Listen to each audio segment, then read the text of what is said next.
Whatever, look at now before it, at least let just say it sound like it. Yeah, it's just, Yeah, no, it's just, It is. nothing's changed from Friday, because we were gonna get that. One person. Yeah, it's put in the on table package, it's just, Yeah, okay, yeah, because resident management. Yeah.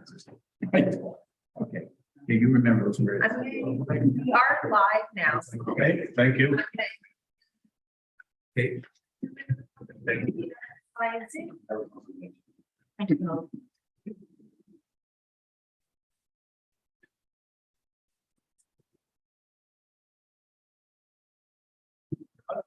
Hey, Harry. Whatever, I can speak down, whatever you like.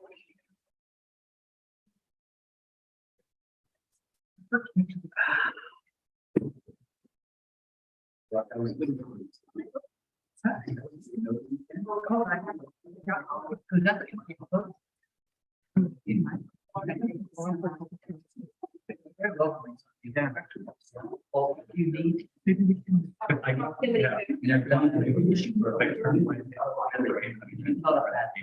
think I've done it here for the meeting, but expensive. Oh, weird. Nobody, how they do.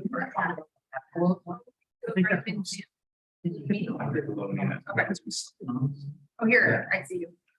Speed limit.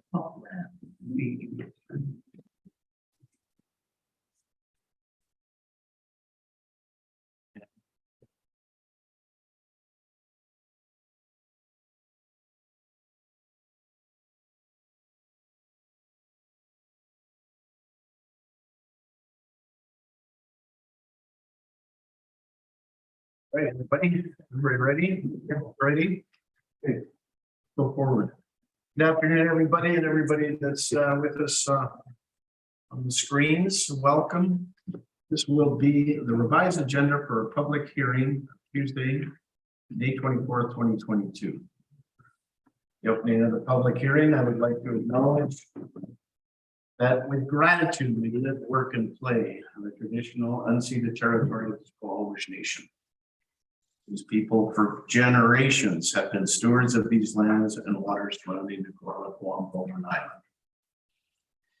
And with that, I will call the meeting to order. And first thing is the public hearing procedure.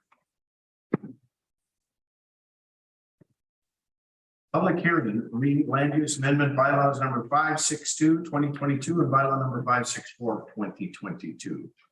This public hearing is being convened in order to consider and receive submissions related to two bylaws to amend the land use bylaw. Bylaw number one is number 562, 2022, rezoning application for 1676 Malkin Creek rezoning. And number two is a bylaw number 564, 2022, rezoning application for 815 Smith Road rezoning.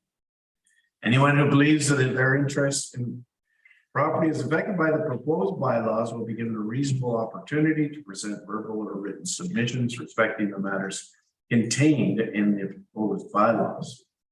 No one will be discouraged or prevented from making their views heard. To maintain order during the public hearing and to ensure everyone has a reasonable opportunity to be heard, the following rules of procedure have been established. To address the public hearings, speakers must register their name on the speakers list. Speakers may add their name to the list at any time during the course of the public hearing. Speaking from prepared remarks, please send a copy or give a copy by email to the corporate officer for inclusion in the public record of the public hearing. Speakers must commence remarks by stating their name. Or speaking on behalf of another person or organization, the speaker must identify the name of that person or organization. There will be 3 calls for public submissions, verbal and written. Each speaker may only speak once during each call for a maximum of 5 minutes, each time to a maximum of 3 calls for a total of 15 minutes. Speakers will be called in the order that they appear on the speakers list. Speakers must limit their comments to the proposed bylaws and must not repeat statements they have already presented. All speakers must be respectful of others and ensure that comments address the specific issue being considered. Inappropriate language or behavior will not be tolerated. applauding, interrupting, etc. The chair may remove a member of the public from the public hearing at their discretion. All verbal and written submissions must be received by council before the close of the public hearing. Members of council are not permitted to receive further submissions regarding the proposed bylaws after the public hearing is closed. Submissions received after the close of the public hearing will be circulated to staff for information. Council, in considering the proposed bylaws, have received documents which may inform its decision. All documents related to the public hearing received by 4 p.m. on the day of the hearing are available for review during the public hearing via the hearing agenda. All correspondence received after 4 p.m. and before the close of the public hearings are included in the revised public hearing agenda. All verbal submissions at the hearing are summarized in the public hearing minutes. Please observe the rules of procedure, and if you have any concerns with the manner in which this public hearing is conducted, please direct your comments to the corporate officer. Thank you. All right, so the number 2 on here, we're using, there's 2 proposed bylaws today, which is kind of convenient to get them both done at the same time. But the first one is proposed bylaw number 562, 2022, cited as land use bylaw number 57, 2022, amendment bylaw number 562, 2022, which is at 1676 Malton Creek Road. And the number 2 is proposed bylaw number 564, 2022, cited as land use bylaw number 57, 2022, amendment bylaw number 564, 2022, which is 815 Smith Road. And we'll move on to presentations, and the manager of planning and development, Daniel Martin, will go over these 2 bylaws. Daniel, over to you. Thank you, Mayor. So I'll give a presentation for each of the 2 bylaws. So starting with bylaw 562. 22. Okay, so bylaw 562 would place a property that currently has a civic address of 1676 Malton Road within a newly created area 4 of the comprehensive development CD 18. Area 4 would be different than the current zoning in that it would permit accessory residential use as a permitted accessory use. That's how we regulate secondary suites, either attached or detached. The area 4 would reduce the permitted lot coverage on a lot to 100 square meters plus 10% of the lot area. It would permit an additional 40 square meters of floor area in that area per lot with the provision of an accessory residential use. And then it would make some minor adjustments to area borders throughout CD. Just by way of context, there's 1676 Malton Creek Road, which the rezoning would affect. So in terms of background for this bylaw, the application was introduced to council October 12th of 2021. And council referred the application to a number of advisory committees at that point. It came back to council January 10th of this year, and council directed staff to prepare an amendment to prepare a bylaw to amend the land use bylaw for the rezoning application for the portion of land of 1676 Malton Creek Road and not proceed with the remaining portion of the application over the that is within the King Edward Bay water system. Then on January 24th of this year, council gave first reading to the amendment bylaw, and they referred that bylaw to a number of advisory committees, Bank for Coastal Health and Ambulance Trust. They advised the applicant that we need to hold a public information meeting on the bylaw amendment. And just following through on the council history, so April 25th, council gave second reading to this amendment bylaw and referred it to a public hearing where we are tonight.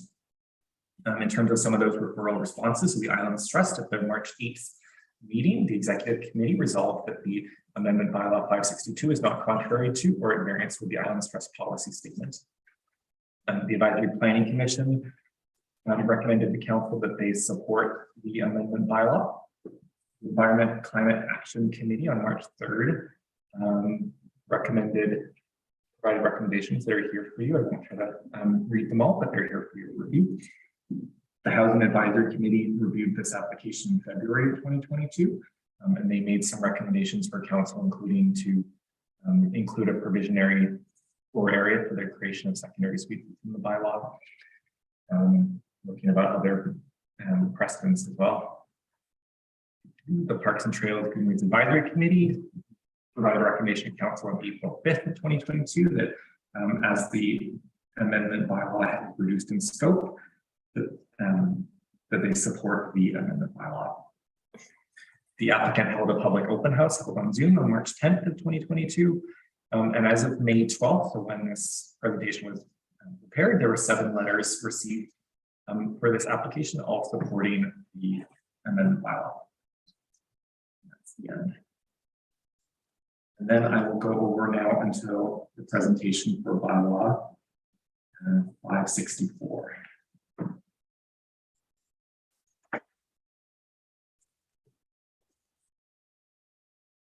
Okay, so bylaw 564, 2022. Right. So bylaw 564 would place 815 Smith Road with a newly created zone variation, so rural residential 3E. The property is currently rural residential 3. And the zone variation would do 2 things. It would increase the permitted maximum detached secondary suite floor area from 115 to 132 square meters for an existing detached secondary suite, and it would increase the required setback from the east property line for detached secondary suite from the current 7.5 meters to 3 meters. So there's the location, Smith Road, the corner of Smith Road and Fernie Road. So this application was introduced to council November 22nd, 2021. Council at that point referred the application to the Advisory Planning Commission and gave direction for staff in terms of an amenity contribution for the application. Then on January 24th, this application returned to council, and council directed staff to prepare an amendment bylaw with a condition that they look for that any replacement accessory residential use comply with the current land use bylaw regulations. February 14th, council gave first reading to the amendment bylaw 564, and they referred it through advisory committees, Coastal Health, and the Islands Trust. And then on May 9th, council gave second reading to this amendment bylaw and referred it to the public hearing where we are tonight. In terms of referral responses, Islands Trust resolved that the amendment bylaw is not contrary to or at variance with the Islands Trust policy statement. The Advisory Planning Commission at their April meeting recommended the council they do not oppose the amendment bylaw with further recommendations about how to handle non-compliant buildings. In terms of other elements of the application, council has indicated that the rezoning application would be conditional on a section 219 covenant that's included in the public hearing agenda that would state that in the event the existing detached secondary suite is destroyed, any replacement would have to comply with the current land use bylaw regulations. And in addition, the applicant has offered an amenity contribution in the amount of $50,000 to go towards the Affordable Housing Fund. And as of May 12th, 2022, no public comment had been received. There is one comment that has been received after that that is included in your revised agenda. And that's in the this. All right, thank you, Daniel. Next thing is public hearing background information for people. Moving on to the public hearing submission and input. There's quite a bit of information in there. But, so 5.1, I'm going to call for public input. Oh, what have you got there? Two speakers registered, Okay. starting with Ken Pumpkin. He is online. Okay. Yeah, hi, everybody. Again, just I don't know if my video can support the get crashed here, but I also wrote a letter to the mayor and the council about this. I don't want to belay the point more than I am in favor of the subdivision and in the original plan that the stewards put forward until it changed to where it was going to come across my property. And then when I suddenly realized the amount of traffic coming down my road, I just said impossible. So just the only comment I want to make is if they go back to the original plan, and I've spoken with David Becko about going up and changing the density and increasing the square meters, which is all sensible. All that is good, except I was under the impression it was going to go through the north, through David Becko's basically the Arbutus Bridge Estates. And if it does that, then absolutely I have no problems with the supporting that. However, having a potential of up to 6 more homes having to come through, with each home having up to 2, 3, 4 drivers. Our home has 4 drivers. The previous home had 4 drivers. I've sent a video, not a video, but rather a photograph this morning of my vehicle parked on the road and the current road condition. It's not amicable to that type of traffic as it is now. We can just barely go by. There's 120 meters that nobody can pass each other. It's a head-on. And then there's the Amelia Lane, which is all 1 lane way, all the way down to Malkin Creek, which then starts a 2-way lane. David Becko, on the other hand, he's agreed that that seems a logical choice. Go north, go through his land, do the connector through there, and everything is fine. Here's the other aspect that everybody has to consider on council and the mayor, that in the planning department, we are all allotted along Amelia Lane a second home, a second dwelling. None of us at this point have one. So if we choose to right now do that, it doubles the density on Amelia Lane already. So what we're doing is not only are you imposing a new density change that will impact that, but forward looking, I'm the last RR1 standing lot here with considerations. And to do that, to be bottlenecked in, to be basically isolated,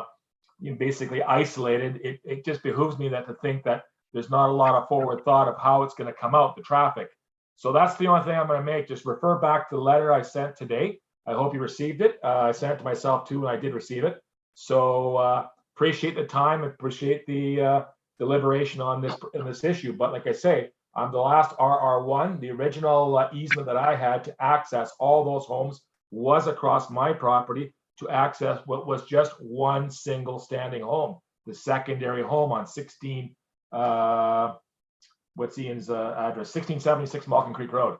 So now the proposal is to put, three lots added onto that with double homes on each lot. So it's a game changer. It's something that I wasn't prepared for. That's all. Thank you. Thank you, Ken. Next, we have Pro Lucas. Okay, thank you.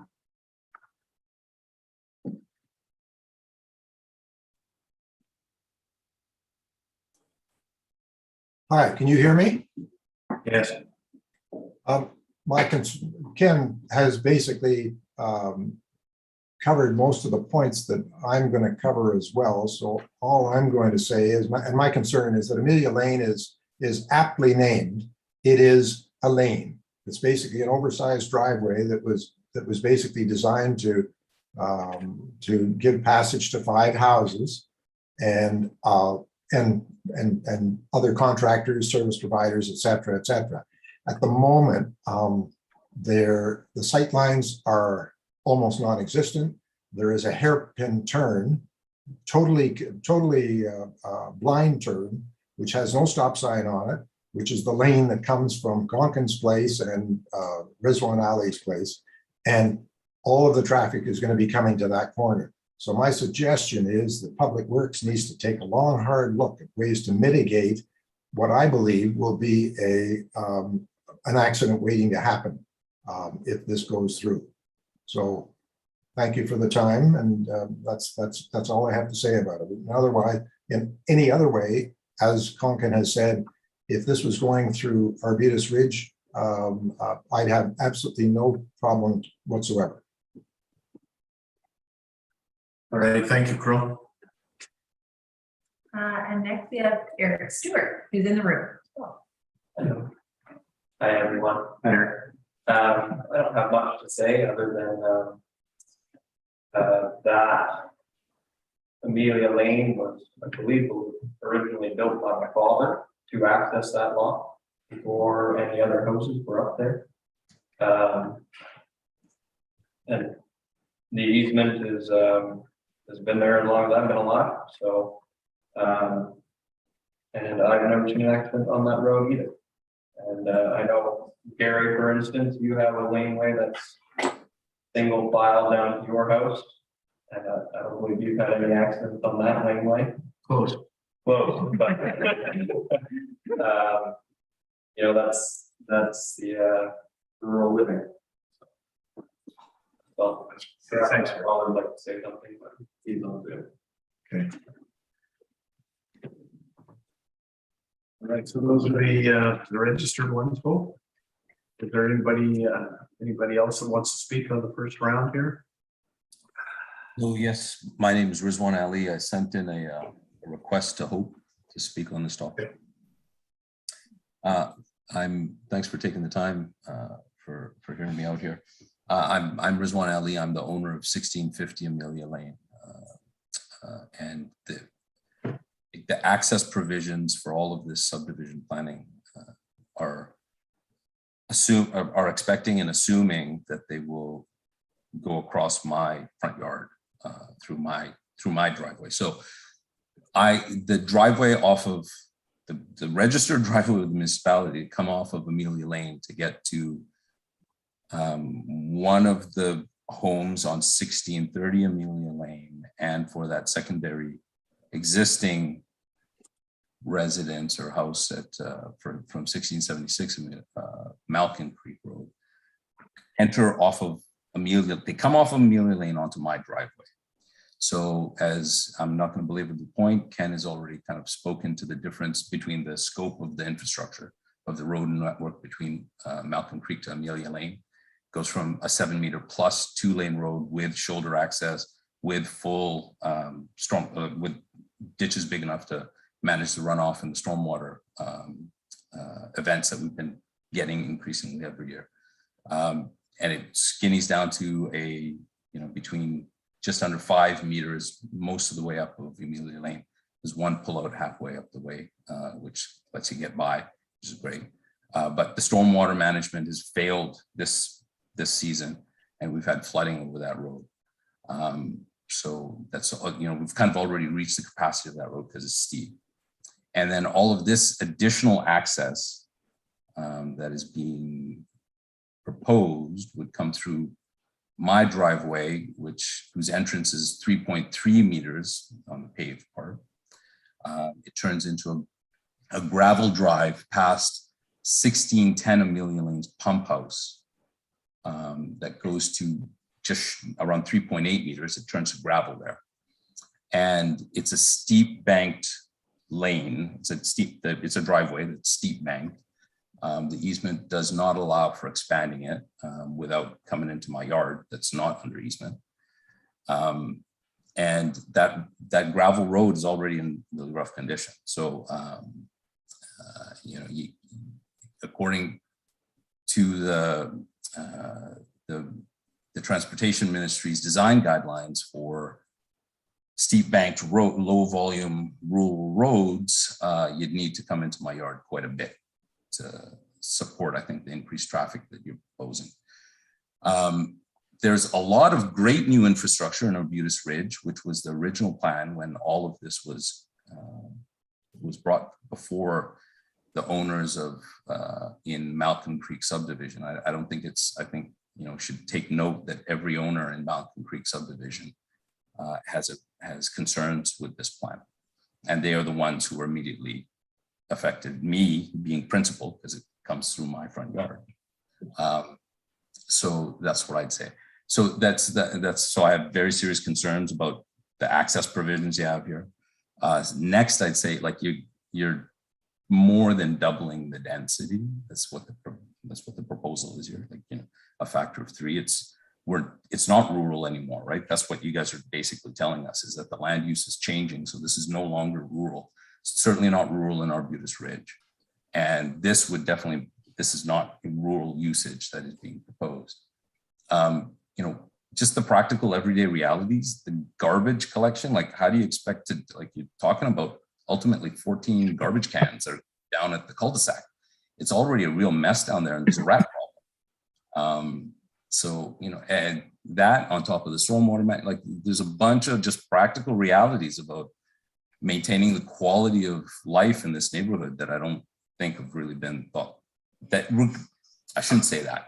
I should say that require maybe a little bit more consideration. So that's what I'd say. And thanks for your consideration. Again, what I would say is that this whole subdivision, when it was brought to me by John Reed, when Arbutus Ridge was in the proposal stage, was all of this was supposed to happen through the new municipal road network. and the substantial infrastructure that's now already been put in place and is continuing to be expanded. Right, that's what it's all designed for. There's all the stormwater management there, like they did good there. It dealt with all of the runoff with all of the big events we had this winter quite well. It performed well. All the new stuff they're building there right now, as I see, is it's of the similar quality and similar design specifications. This side is not. I will not be expanding my driveway to accommodate any of this. So that needs to be considered by council. Thanks for your consideration. Great, thank you. Did you get the name? Oh, okay, good. Thank you. Thank you very much. All right. Is there any more submissions? Okay. I will call for the second call for submissions, please, for a second time for any further submissions. If there are any, please make yourself known. And I'll ask a third time for submissions. If there are any submissions, please make yourself known at this point in time. I guess you can. Hey, Bob. Yeah. It's Ian Stewart. I'm not really sure how to get onto the submission list, honestly, so. Okay, we'll go. We can hear you, Ian. Go ahead if you want. Okay. I would have been there today, but I had an unfortunate accident while I was on holiday, so I'm still waiting to get back to Canada. Anyway, I have to agree with the people that have spoken. And we had negotiations with David Beckow for many years, and finally came to the thought that we would just do it on our own because we wasn't going at our speed. He came back about 1.5 years ago and said that he would be willing to let us through, and we had an agreement that I wasn't really happy with. And then I came back to him and said, well, we're happy with that agreement. And then he backed out of it. So that's how I got to where I am right now. We would have liked. We would have liked to have gone ahead with what Ken and Griswold and everybody has agreed with. It would be the best option. But what he wanted in return for that easement Was too much for us. was more than I was willing to give up. So yeah, that's where we ended up going to in this direction. So And we didn't know that it had been taken. yeah. So anyway, that's the other issue was that's really about the subdivision. It's not really about this issue. This issue is more about secondary suites, and I'm in support of secondary suites, and this size of lots that we had were what I felt were big enough to support them. But it's really two issues. When people are going to build secondary suites. Anyway, that's all I got to say. Okay, thank you, Ian. Thank you. I'll ask one more time. This will be the third and final time. Are there any more submissions out there? People would like to be heard on this public hearing. Okay, as there are no further submissions, recommendation is all written and verbal submissions regarding the Long Island Municipality Land Use number 57, 2002 amendment bylaw number 562 and Long Island Municipal Land Use bylaw number 57, 2022 amendment bylaw number 564, 2022 up to and including May 24, 2022 be received and that the public hearing be adjourned. I will move that. Second to Sue Ellen. Any further comment here? Okay. We can still get further information from staff on the issues that were raised, correct, by ending the public hearing. Yeah. All right, as I see no further comments, I will ask a question. All in favor? Aye. Thank you. Maureen thank you. Okay, that is unanimous. And hearing is now adjourned. Thank you very much, everybody.